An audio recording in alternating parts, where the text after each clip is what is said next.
আজকে জানবো কি কি কারণে ভিসা বাতিল হতে পারে এবং ভিসা সম্পর্কে আরো কিছু কথা বলবো। প্রথমে আসেন কোন কোন কারণে আপনার ভিসা বাতিল হতে পারে বা রিজেক্ট হতে পারে। এমনিতেই জানেন আপনারা ভিসা খুব কম হইতেছে, তারপরে যদি আপনি ভুল করেন ডকুমেন্টসে তাহলে কিন্তু আপনার ভিসা বাতিল হওয়ার সম্ভাবনা খুব বেশি। তার জন্য সাবস্ক্রাইব এন্ড শেয়ার করবেন, কারণ প্রতিটা দেশের ভিসা সম্পর্কে আমি কথা বলি এবং ইন্ডিয়ান সম্পর্কে তো অনেক বেশিই বলি। যাই হোক, প্রথমে আসেন, প্রথমেই আপনার যে ডকুমেন্টসটা খুবই ইম্পর্টেন্ট সেটা হচ্ছে ছবি। আপনি অবশ্যই একটা ল্যাব প্রিন্ট ছবি জমা দেবেন। ল্যাব প্রিন্ট, আপনি মোবাইলে একটা ছবি তুলে দিয়ে দিলেন, সেটার কোনো সিরি নাই, কোনো কিছু নাই, অবশ্যই ল্যাব প্রিন্ট 2x2, বুঝতে পারছেন? এবং যেই ছবির থেকে আপনি ধরেন ফর্ম ফিল আপ করবেন সেই ছবিই আপনি ফর্মে পরে প্রিন্ট করে যেটা লাগাবেন সেম ছবি হতে হবে এবং রিসেন্ট ছবি হতে হবে, বুঝতে পারছেন? এবং ল্যাব প্রিন্ট, অবশ্যই ল্যাব প্রিন্ট ক্যামেরা থেকে তোলা এবং ফর্মাল ছবি দিবেন।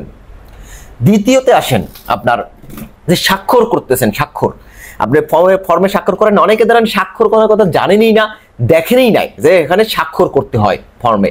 আপনি যে আইব্যাকের যে ফর্ম ফিল আপটা করেন, যে ই টোকেন, সেটা যে স্বাক্ষর করতে হয় এটাই অনেকে জানে না।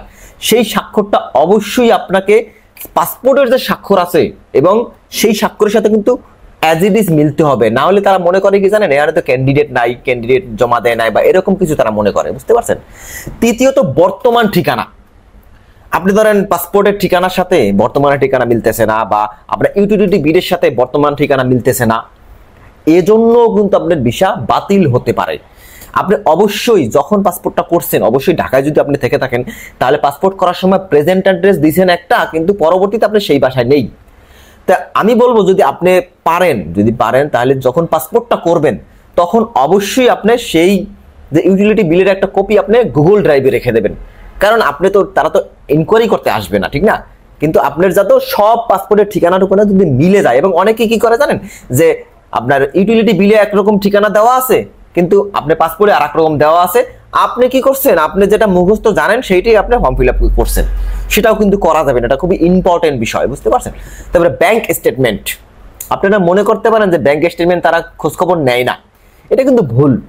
কারণ ব্যাংক স্টেটমেন্ট তারা অবশ্যই ইনকোয়ারি করবো, অবশ্যই 100% ইনকোয়ারি করবো, 100%। আপনি একটা ব্যাংক স্টেটমেন্ট তৈরি করে দিলেন একজন কম্পিউটার অপারেটর থেকে, সেটা কিন্তু গ্রান্টেড হবে না, সেটা রিজেক্ট খাবেন এবং আপনার ব্যক্তি ব্যবস্থাও হতে পারে। যাই হোক, এটা আমি জানি না, ব্যবস্থাও হতে পারে। আপনি অবশ্যই ব্যাংক স্টেটমেন্ট করবেন। আর যদি ইনভেস্টমেন্ট করেন অবশ্যই $150 উপরে কিন্তু ডলার ইনভেস্টমেন্ট করবেন। এবং ব্যাংকে কত টাকা থাকার দরকার আপনি অবশ্যই দেখবেন যে 20,000-এর উপরে, 20,000-এর নিচে না, তবে 30,000-এর উপরে হলে ভালো হয়, বুঝতে পারছেন? কারণ অর্থনৈতিক একটা স্বচ্ছতা কিন্তু থাকতে হবে আপনাকে, নাইলে আপনি ইন্ডিয়া গিয়ে কি করবেন, বা সেখানে গিয়ে আপনি বিপদে পড়বেন, চুরি করবেন না কি করবেন আমি বলতেছি না। অবশ্যই ব্যাংকে একটা 30-এর উপরে অ্যামাউন্ট রাখবেন, যদি 20,000 উপরে হলেও হবে।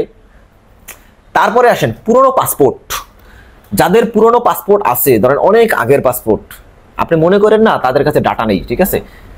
তাদের কাছে কিন্তু ডাটা আছে যে পুরনো আপনার একটা পাসপোর্ট ছিল, আপনার যদিও পাসপোর্টেই লেখা আছে যে পুরনো একটা পাসপোর্ট ছিল, সেটা কিন্তু আপনি অনেক সময় খেয়ালও করেন না, যে না আমার অনেক আগের পাসপোর্ট, আমার হয়তো এই ডাটা, তারা জানে না আমি পুরনো পাসপোর্ট নেই, হারাই গেছে।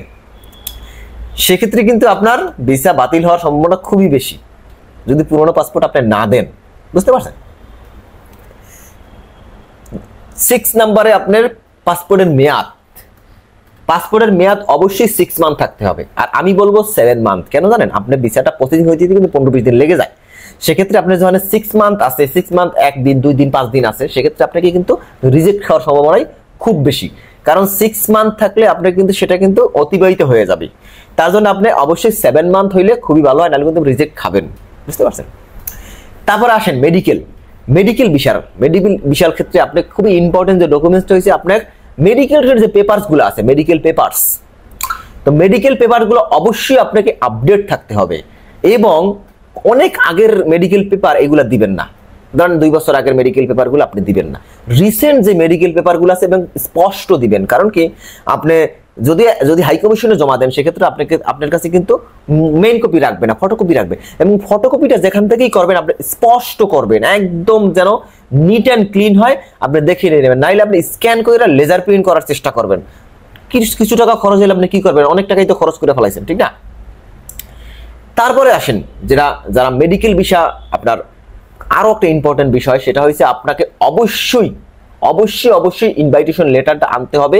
কোনো প্রকারেই আপনি যদি কারেকশন করে দেন, যদিও এখন আর কারেকশন করে দেওয়ার কোনো সুযোগ নেই, কারণ এখন বর্তমানে রেফারেন্স নাম্বার আসে, রেফারেন্স নাম্বার ছাড়া হয় না, বুঝতে পারছেন? তো এই ডকুমেন্টসগুলা কিন্তু, এই আপনার ডকুমেন্টসগুলো ইম্পর্টেন্ট, এগুলার কারণে আপনি কিন্তু অবশ্যই রিজেক্ট খেতে পারেন, রিজেক্ট হতে পারে, আপনার ভিসা বাতিল হতে পারে, বুঝতে পারছেন?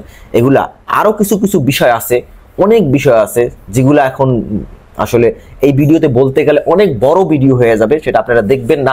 আর কোন কোন ডকুমেন্টস কিভাবে আপনার রেডি করতে হয় সেই সম্পর্কে ভিডিও কিন্তু আসবে। আপনি সাবস্ক্রাইব করে রাখেন এবং শেয়ার করেন, যাতে করে এই ইনফরমেশনগুলো সবাই জানতে পারে, এবং কোন কোন ট্যুরিস্ট ভিসা বা মেডিকেল ভিসা সম্পর্কে আরো অনেক আপডেট জানতে পারবেন আপনারা। অবশ্যই সাবস্ক্রাইব এন্ড শেয়ার করবেন। আজকে এই পর্যন্ত।